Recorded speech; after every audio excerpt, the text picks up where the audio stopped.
Здравствуйте, друзья! Повысит ли процент по уже взятому кредиту? Президент России поручил обеспечить сохранение кредитных ставок в договорах, заключенных до увеличения ключевой ставки ЦБ до 20%. Пресс-секретарь президента РФ Дмитрий Песков уточнил, что поручение главы государства по сохранению кредитных ставок касалось ипотечных займов.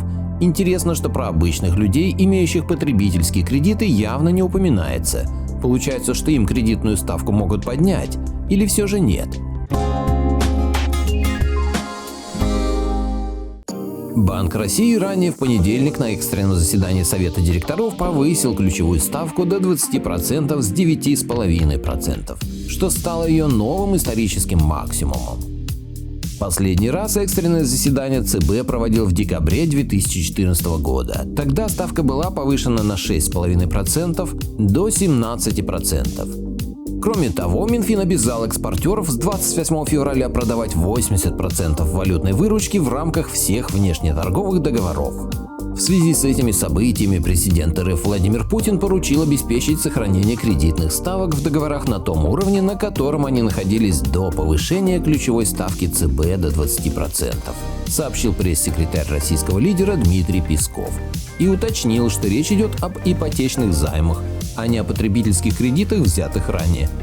Президент РФ в понедельник провел совещание с правительством и ЦБ по экономическим вопросам. В нем также приняли участие вице-премьеры РФ, замглавы кремлевской администрации Сергей Кириенко и глава Сбербанка Герман Греф.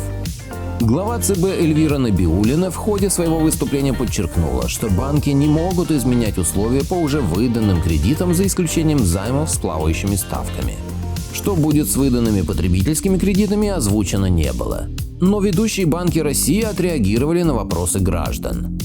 Российские банки не будут менять ставки по уже выданным населению кредитам, в том числе ипотечным, на фоне решения Банка России повысить ставку до 20%. Соответствующие разъяснения в понедельник опубликовали российские банки, в том числе Сбер и ВТБ, указывает ТАСС. Что будет со ставкой по моему действующему кредиту в связи с последними событиями? Вырастет ли она? Никаких изменений по действующим потребительским и ипотечным кредитам Сбербанк не вводит, говорится в сообщении Сбера в официальном телеграм-канале. Подобное сообщение в своем телеграм-канале также опубликовал ВТБ. В банке уточнили, что все условия по ранее выданным кредитам, в том числе ипотечным, сохраняются без изменений, как они прописаны в договорах. Это требование законодательства, которое распространяется на все банки нашей страны, подчеркнули в ВТБ. Об отсутствии планов менять ставку по уже выданным кредитам и ипотеке сообщили также Альфа-банк и Райффайзенбанк. Если это будет так на самом деле, то это очень хорошо.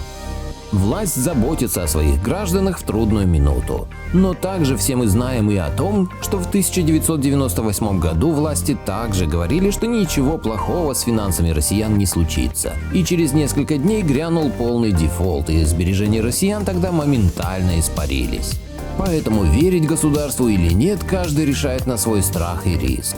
Благодарю всех, кто подписался на мой канал и смотрит мои видео. Ссылка на статью в описании. Поделитесь моим видео в соцсетях с родными, друзьями и знакомыми. Люди имеют право знать все точки зрения. Всем спасибо за внимание, буду рад вас видеть на своем канале снова.